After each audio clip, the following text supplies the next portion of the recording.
ಜಾತಿ ಜನಗಣತಿ ವರದಿ ಜಾರಿಗೆ ಇನ್ನೂ ಕೂಡ ಮುಹೂರ್ತ ಕೂಡ ಬರ್ತಾ ಇಲ್ಲ. ಬರೋಬ್ಬರಿ 420 ಕೋಟಿ ಖರ್ಚಾಗಿರೋ 1.75 ಲಕ್ಷ ಸಿಬ್ಬಂದಿಗಳು ಕಾರ್ಯನಿರ್ವಹಣೆ ಮಾಡಿದ್ದಾರೆ. 12 ಆಯೋಗಗಳ ರಚನೆ ಆಗಿದೆ. ಇಷ್ಟೆಲ್ಲಾ ಶ್ರಮ ಇದೊಂದು ವಿಚಾರಕ್ಕೆ ವ್ಯಯ ಆಗಿದ್ರೂ ಕೂಡ ಇನ್ನೂ ಗೊಂದಲ ಬಗೆಹರದಿಲ್ಲ. ಎರಡೆರಡು ಬಾರಿ ಜಾತಿ ಜನಗಣತಿ ವರದಿ ಜಾರಿಗೆ ಪ್ರಯತ್ನ ಮಾಡಿತು ಸರ್ಕಾರ, ಆದರೂ ಸಫಲವಾಗ್ತಾ ಇಲ್ಲ ಮುಖ್ಯಮಂತ್ರಿ ಸಿದ್ದರಾಮಯ್ಯನವರ ಯೋಜನೆ. ವರದಿ ಜಾರಿಗೆ ಒಂದು ದಶಕದಿಂದ ನಿರಂತರ ಕಸರತ್ತು ನಡೀತಾ ಇದೆ. ಹಾವನೂರು ಆಯೋಗದಿಂದ ಮೊದಲಾಗಿ ಮಧುಸೂದನ್ ನಾಯಕ್ ಅವರ ಆಯೋಗದವರೆಗೆ ಪ್ರತಿ ವರದಿ ಮೇಲೂ ಕೂಡ ಪರ ವಿರೋಧದ ಚರ್ಚೆಗಳು. ವಿರೋಧ ಪಕ್ಷದಿಂದ, ಸಾರ್ವಜನಿಕ ವಲಯದಿಂದ ಮಾತ್ರವಲ್ಲ, ಆಡಳಿತಾರೂಢ ಕಾಂಗ್ರೆಸ್ ಪಕ್ಷದ ಒಳಗೂ ಕೂಡ ಪರ ವಿರೋಧ ಚರ್ಚೆಗಳು ನಡೀತಲೇ ಬಂದಿದೆ. ರಿಪಬ್ಲಿಕ್ ಕನ್ನಡದಲ್ಲಿ ಜಾತಿ ಜನಗಣತಿಯ ಒಳ ಸುಳಿಯ ಕಂಪ್ಲೀಟ್ ಡೀಟೇಲ್ಸ್ ನಿಮ್ಮ ಮುಂದೆ.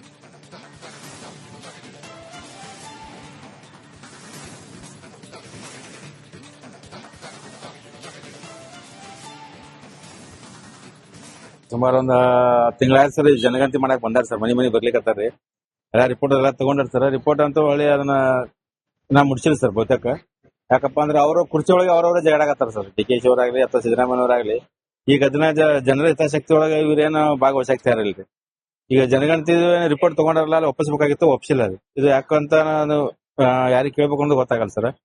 ಇದಕ್ಕೆ ಸಾಧ್ಯವಾದಷ್ಟು ಏನಂದ್ರೆ ಸಂಬಂಧಪಟ್ಟ ಅಧಿಕಾರಿಗಳು ಇದನ್ನ ಸ್ವಲ್ಪ ಗಮನ ಹರಿಸಬೇಕಂತ ನಾನು ಸರ್ಕಾರ ಕೋಟಿ ಹಣ ಖರ್ಚು ಮಾಡಿ ಜಾತಿ ಗಣತಿ ಮಾಡಿಸಿದಾರ. ಬಟ್ ಅದು ಇನ್ನೂ ವರದಿನೇ ತರಿಸ್ಕೊಂಡಿಲ್ಲ ಅನ್ನೋ ಒಂದು ಸುದ್ದಿ ಬರ್ತಾ ಇದೆ.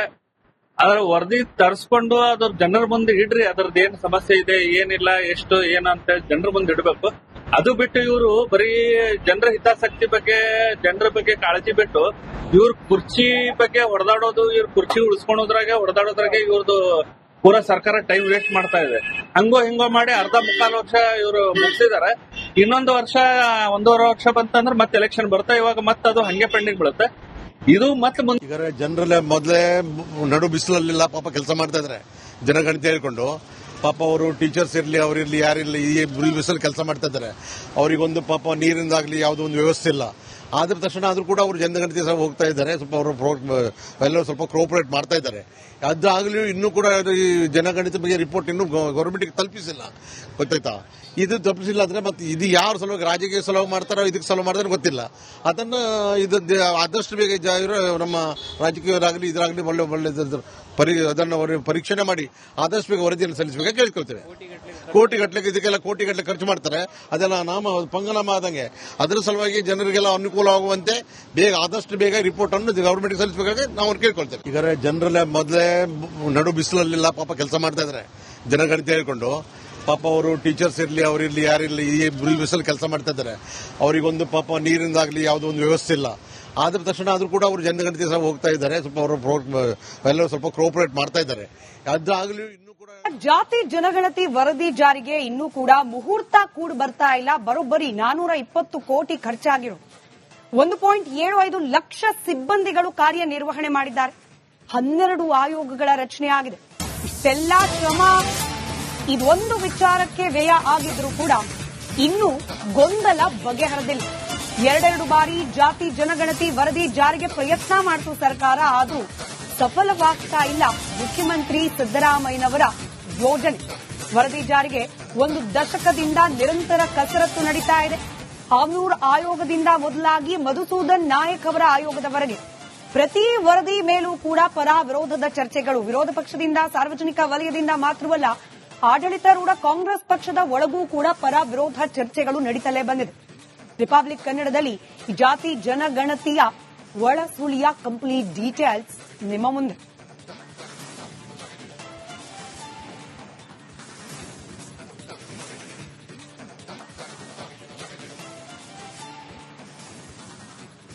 ಸುಮಾರು ಒಂದು ತಿಂಗಳಾಯ್ತು ಸರ್ ಜನಗಣತಿ ಮಾಡಕ್ ಬಂದಾರ ಸರ್. ಮನಿ ಬರ್ಲಿಕ್ಕತ್ತಾರ್ರಿ. ಎಲ್ಲ ರಿಪೋರ್ಟ್ ಎಲ್ಲ ತಗೊಂಡಾರ ಸರ್. ರಿಪೋರ್ಟ್ ಅಂತೂ ಒಳ್ಳೆ ಅದನ್ನ ನಾ ಮುಡ್ಸಿಲ್ಲ ಸರ್ ಬಹುತೇಕ. ಯಾಕಪ್ಪ ಅಂದ್ರೆ ಅವರು ಕುರ್ಚಿ ಒಳಗೆ ಅವ್ರವ್ರೆ ಜಗಳಾಗತ್ತಾರ ಸರ್. ಡಿ.ಕೆ.ಶಿ ಅವರಾಗ್ಲಿ ಅಥವಾ ಸಿದ್ದರಾಮಯ್ಯವರಾಗ್ಲಿ. ಈಗ ಅದನ್ನ ಜನರ ಹಿತಾಸಕ್ತಿ ಒಳಗೆ ಇವ್ರೇನು ಭಾಗವಹಿಸಾಕ್ತಾ ಇರಲ್ರಿ. ಈಗ ಜನಗಣತಿ ರಿಪೋರ್ಟ್ ತಗೊಂಡಾರಲ್ಲ, ಅಲ್ಲಿ ಒಪ್ಪಿಸಬೇಕಾಗಿತ್ತು, ಒಪ್ಪಿಸಿಲ್ಲ ಅದು. ಇದು ಯಾಕಂತ ನಾನು ಯಾರಿಗೆ ಕೇಳ್ಬೇಕು ಅಂತ ಗೊತ್ತಾಗಲ್ಲ ಸರ್. ಇದಕ್ಕೆ ಸಾಧ್ಯವಾದಷ್ಟು ಏನಂದ್ರೆ ಸಂಬಂಧಪಟ್ಟ ಅಧಿಕಾರಿಗಳು ಇದನ್ನ ಸ್ವಲ್ಪ ಗಮನ ಹರಿಸಬೇಕಂತ ನಾನು ಸರ್ಕಾರ ಕೋಟಿ ಹಣ ಖರ್ಚು ಮಾಡಿ ಜಾತಿ ಗಣತಿ ಮಾಡಿಸಿದಾರ. ಬಟ್ ಅದು ಇನ್ನೂ ವರದಿನೇ ತರಿಸ್ಕೊಂಡಿಲ್ಲ ಅನ್ನೋ ಒಂದು ಸುದ್ದಿ ಬರ್ತಾ ಇದೆ.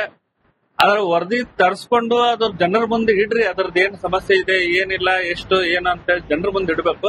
ಅದು ಬಿಟ್ಟು ಇವರು ಬರೀ ಜನರ ಹಿತಾಸಕ್ತಿ ಬಗ್ಗೆ, ಜನರ ಬಗ್ಗೆ ಕಾಳಜಿ ಬಿಟ್ಟು ಇವ್ರ ಕುರ್ಚಿ ಬಗ್ಗೆ ಹೊಡೆದಾಡೋದು, ಇವ್ರ ಕುರ್ಚಿ ಹೊಡೆದಾಡೋದ್ರಾಗೆ ಇವ್ರದ್ದು ಪೂರಾ ಸರ್ಕಾರ ಟೈಮ್ ವೇಸ್ಟ್ ಮಾಡ್ತಾ ಇದೆ. ಹಂಗೋ ಹಿಂಗೋ ಮಾಡಿ ಅರ್ಧ ಮುಕ್ಕಾಲು ವರ್ಷ ಇವರು ಮುಗಿಸಿದಾರೆ. ಇನ್ನೊಂದು ವರ್ಷ, 1.5 ವರ್ಷ ಬಂತಂದ್ರೆ ಮತ್ತೆ ಎಲೆಕ್ಷನ್ ಬರುತ್ತೆ. ಇವಾಗ ಮತ್ತೆ ಅದು ಹಂಗೆ ಪೆಂಡಿಂಗ್ ಬೀಳುತ್ತೆ. ಇದು ಮತ್ತೆ ಮುಂದೆ ಈಗ ಜನರಲ್ಲೇ ಮೊದಲೇ ನಡು ಬಿಸಿಲಲ್ಲಿಲ್ಲ ಪಾಪ ಕೆಲಸ ಮಾಡ್ತಾ ಇದ್ರೆ ಜನಗಣತಿ ಹೇಳ್ಕೊಂಡು. ಪಾಪ ಅವರು ಟೀಚರ್ಸ್ ಇರ್ಲಿ, ಅವರಿರ್ಲಿ, ಯಾರಿರ್ಲಿ, ಈ ಬಿಸಿಲು ಕೆಲಸ ಮಾಡ್ತಾ ಇದ್ದಾರೆ. ಅವರಿಗೊಂದು ಪಾಪ ನೀರಿಂದಾಗ್ಲಿ ಯಾವುದೋ ಒಂದು ವ್ಯವಸ್ಥೆ ಇಲ್ಲ. ಆದ ತಕ್ಷಣ ಆದ್ರೂ ಕೂಡ ಅವರು ಜನಗಣತಿ ಹೋಗ್ತಾ ಇದ್ದಾರೆ. ಸ್ವಲ್ಪ ಅವರು ಎಲ್ಲರೂ ಸ್ವಲ್ಪ ಕೋಆಪರೇಟ್ ಮಾಡ್ತಾ ಇದ್ದಾರೆ. ಅದಾಗಲೂ ಇನ್ನೂ ಕೂಡ ಈ ಜನಗಣತಿ ಬಗ್ಗೆ ರಿಪೋರ್ಟ್ ಇನ್ನೂ ಗೌರ್ಮೆಂಟ್ಗೆ ತಲುಪಿಸಿಲ್ಲ, ಗೊತ್ತಾಯ್ತಾ? ಇದು ತಲುಪಿಸಿಲ್ಲ ಅಂದ್ರೆ ಮತ್ತೆ ಇದು ಯಾವ ಸಲುವಾಗಿ, ರಾಜಕೀಯ ಸಲುವಾಗಿ ಮಾಡ್ತಾರೋ ಇದಕ್ಕೆ ಸಲುವಾಗಿ ಮಾಡ್ತಾರೋ ಗೊತ್ತಿಲ್ಲ. ಅದನ್ನ ಆದಷ್ಟು ಬೇಗ ನಮ್ಮ ರಾಜಕೀಯರಾಗಲಿ ಇದ್ರಾಗಲಿ ಒಳ್ಳೆ ಅದನ್ನು ಪರೀಕ್ಷಣೆ ಮಾಡಿ ಆದಷ್ಟು ಬೇಗ ವರದಿಯನ್ನು ಸಲ್ಲಿಸಬೇಕು ಕೇಳ್ಕೊಳ್ತೇವೆ. ಕೋಟಿಗಟ್ಟಲೆ ಇದಕ್ಕೆಲ್ಲ ಕೋಟಿಗಟ್ಟಲೆ ಖರ್ಚು ಮಾಡ್ತಾರೆ. ಅದೆಲ್ಲ ಪಂಗನಾಮ ಆದಂಗೆ. ಅದರ ಸಲುವಾಗಿ ಜನರಿಗೆಲ್ಲ ಅನುಕೂಲವಾಗುವಂತೆ ಬೇಗ ಆದಷ್ಟು ಬೇಗ ರಿಪೋರ್ಟ್ ಅನ್ನು ಗವರ್ಮೆಂಟ್ಗೆ ಸಲ್ಲಿಸಬೇಕಾಗಿ ನಾವು ಕೇಳ್ಕೊಳ್ತೇವೆ. ಈಗ ಜನರಲ್ಲೇ ಮೊದಲೇ ನಡು ಬಿಸಿಲಲ್ಲಿಲ್ಲ ಪಾಪ ಕೆಲಸ ಮಾಡ್ತಾ ಇದ್ದಾರೆ ಜನಗಣತಿ ಹೇಳ್ಕೊಂಡು. ಪಾಪ ಅವರು ಟೀಚರ್ಸ್ ಇರ್ಲಿ, ಅವರಿರ್ಲಿ, ಯಾರಿರ್ಲಿ, ಈ ಬಿಸಿಲು ಕೆಲಸ ಮಾಡ್ತಾ ಇದ್ದಾರೆ. ಅವರಿಗೊಂದು ಪಾಪ ನೀರಿಂದಾಗ್ಲಿ ಯಾವುದೋ ಒಂದು ವ್ಯವಸ್ಥೆ ಇಲ್ಲ. ಆದ ತಕ್ಷಣ ಆದ್ರೂ ಕೂಡ ಅವರು ಜನಗಣತಿ ಹೋಗ್ತಾ ಇದ್ದಾರೆ. ಸ್ವಲ್ಪ ಅವರು ಎಲ್ಲರೂ ಸ್ವಲ್ಪ ಕೋಆಪರೇಟ್ ಮಾಡ್ತಾ ಇದ್ದಾರೆ. ಅದಾಗಲೂ ಇನ್ನೂ ಕೂಡ ಜಾತಿ ಜನಗಣತಿ ವರದಿ ಜಾರಿಗೆ ಇನ್ನೂ ಕೂಡ ಮುಹೂರ್ತ ಕೂಡ ಬರ್ತಾ ಇಲ್ಲ. ಬರೋಬ್ಬರಿ 420 ಕೋಟಿ ಖರ್ಚಾಗಿರೋದು. 1.75 ಲಕ್ಷ ಸಿಬ್ಬಂದಿಗಳು ಕಾರ್ಯನಿರ್ವಹಣೆ ಮಾಡಿದ್ದಾರೆ. 12 ಆಯೋಗಗಳ ರಚನೆ ಆಗಿದೆ. ಇಷ್ಟೆಲ್ಲಾ ಶ್ರಮ ಇದೊಂದು ವಿಚಾರಕ್ಕೆ ವ್ಯಯ ಆಗಿದ್ರೂ ಕೂಡ ಇನ್ನೂ ಗೊಂದಲ ಬಗೆಹರಿದಿಲ್ಲ. 2 ಬಾರಿ ಜಾತಿ ಜನಗಣತಿ ವರದಿ ಜಾರಿಗೆ ಪ್ರಯತ್ನ ಮಾಡಿತು ಸರ್ಕಾರ, ಆದರೂ ಸಫಲವಾಗ್ತಾ ಇಲ್ಲ ಮುಖ್ಯಮಂತ್ರಿ ಸಿದ್ದರಾಮಯ್ಯನವರ ಯೋಜನೆ. ವರದಿ ಜಾರಿಗೆ 1 ದಶಕದಿಂದ ನಿರಂತರ ಕಸರತ್ತು ನಡೀತಾ ಇದೆ.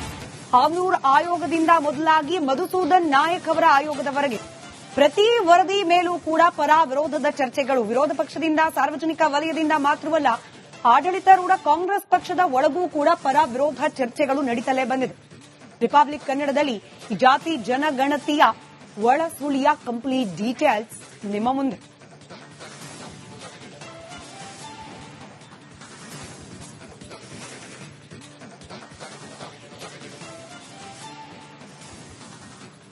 ಸುಮಾರು ಒಂದು 10 ತಿಂಗಳಾಯ್ತು ಸರ್. ಜನಗಣತಿ ಮಾಡಕ್ ಬಂದಾರ ಸರ್, ಮನಿ ಬರ್ಲಿಕ್ಕತ್ತಾರ್ರಿ.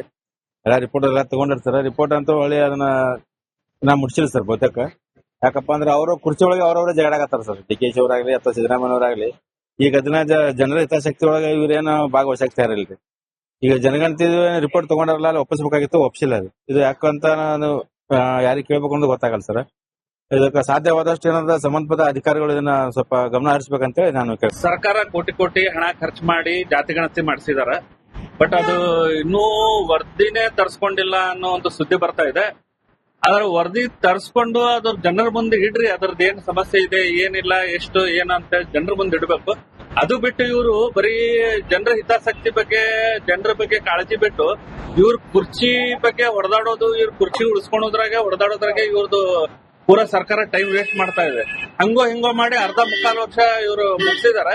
ಇನ್ನೊಂದು ವರ್ಷ, 1.5 ವರ್ಷ ಬಂತಂದ್ರೆ ಮತ್ತೆ ಎಲೆಕ್ಷನ್ ಬರುತ್ತೆ. ಇವಾಗ ಮತ್ತೆ ಅದು ಹಂಗೆ ಪೆಂಡಿಂಗ್ ಬೀಳುತ್ತೆ. ಇದು ಮತ್ತೆ ಮುಂದೆ ಈಗ ಜನರಲ್ಲೇ ಮೊದಲೇ ನಡು ಬಿಸಿಲಲ್ಲಿಲ್ಲ ಪಾಪ ಕೆಲಸ ಮಾಡ್ತಾ ಇದ್ದಾರೆ ಜನಗಣತಿ ಹೇಳ್ಕೊಂಡು. ಪಾಪ ಅವರು ಟೀಚರ್ಸ್ ಇರ್ಲಿ, ಅವರಿರ್ಲಿ, ಯಾರಿರ್ಲಿ, ಈ ಬಿಸಿಲು ಕೆಲಸ ಮಾಡ್ತಾ ಇದ್ದಾರೆ. ಅವರಿಗೊಂದು ಪಾಪ ನೀರಿಂದಾಗ್ಲಿ ಯಾವುದೋ ಒಂದು ವ್ಯವಸ್ಥೆ ಇಲ್ಲ. ಆದ ತಕ್ಷಣ ಆದ್ರೂ ಕೂಡ ಅವರು ಜನಗಣತಿ ಹೋಗ್ತಾ ಇದ್ದಾರೆ. ಸ್ವಲ್ಪ ಅವರು ಎಲ್ಲರೂ ಸ್ವಲ್ಪ ಕೋಆಪರೇಟ್ ಮಾಡ್ತಾ ಇದ್ದಾರೆ. ಅದಾಗಲೂ ಇನ್ನೂ ಕೂಡ ಈ ಜನಗಣತಿ ಬಗ್ಗೆ ರಿಪೋರ್ಟ್ ಇನ್ನೂ ಗೌರ್ಮೆಂಟ್ಗೆ ತಲುಪಿಸಿಲ್ಲ, ಗೊತ್ತಾಯ್ತಾ? ಇದು ತಲುಪಿಸಿಲ್ಲ ಅಂದ್ರೆ ಮತ್ತೆ ಇದು ಯಾವ ಸಲುವಾಗಿ, ರಾಜಕೀಯ ಸಲುವಾಗಿ ಮಾಡ್ತಾರೋ ಇದಕ್ಕೆ ಸಲುವಾಗಿ ಮಾಡ್ತಾರೋ ಗೊತ್ತಿಲ್ಲ. ಅದನ್ನ ಆದಷ್ಟು ಬೇಗ ನಮ್ಮ ರಾಜಕೀಯರಾಗಲಿ ಇದ್ರಾಗಲಿ ಒಳ್ಳೆ ಅದನ್ನು ಪರೀಕ್ಷಣೆ ಮಾಡಿ ಆದಷ್ಟು ಬೇಗ ವರದಿಯನ್ನು ಸಲ್ಲಿಸಬೇಕಾಗಿ ಕೇಳ್ಕೊಳ್ತೇವೆ. ಕೋಟಿಗಟ್ಟಲೆ ಇದಕ್ಕೆಲ್ಲ ಕೋಟಿಗಟ್ಟಲೆ ಖರ್ಚು ಮಾಡ್ತಾರೆ. ಅದೆಲ್ಲ ಪಂಗನಾಮ ಆದಂಗೆ. ಅದರ ಸಲುವಾಗಿ ಜನರಿಗೆಲ್ಲ ಅನುಕೂಲವಾಗುವಂತೆ ಬೇಗ ಆದಷ್ಟು ಬೇಗ ರಿಪೋರ್ಟ್ ಅನ್ನು ಗವರ್ಮೆಂಟ್ಗೆ ಸಲ್ಲಿಸಬೇಕಾಗಿ ನಾವು ಕೇಳ್ಕೊಳ್ತೇವೆ. ಈಗ ಜನರಲ್ಲೇ ಮೊದಲೇ ನಡು ಬಿಸಿಲಲ್ಲಿಲ್ಲ ಪಾಪ ಕೆಲಸ ಮಾಡ್ತಾ ಇದ್ದಾರೆ ಜನಗಣತಿ ಹೇಳ್ಕೊಂಡು. ಪಾಪ ಅವರು ಟೀಚರ್ಸ್ ಇರ್ಲಿ, ಅವರಿರ್ಲಿ, ಯಾರಿರ್ಲಿ, ಈ ಬಿಸಿಲು ಕೆಲಸ ಮಾಡ್ತಾ ಇದ್ದಾರೆ. ಅವರಿಗೊಂದು ಪಾಪ ನೀರಿಂದಾಗ್ಲಿ ಯಾವುದೋ ಒಂದು ವ್ಯವಸ್ಥೆ ಇಲ್ಲ. ಆದ ತಕ್ಷಣ ಆದ್ರೂ ಕೂಡ ಅವರು ಜನಗಣತಿ ಹೋಗ್ತಾ ಇದ್ದಾರೆ. ಸ್ವಲ್ಪ ಅವರು ಎಲ್ಲರೂ ಸ್ವಲ್ಪ ಕೋಆಪರೇಟ್ ಮಾಡ್ತಾ ಇದ್ದಾರೆ. ಅದಾಗಲೂ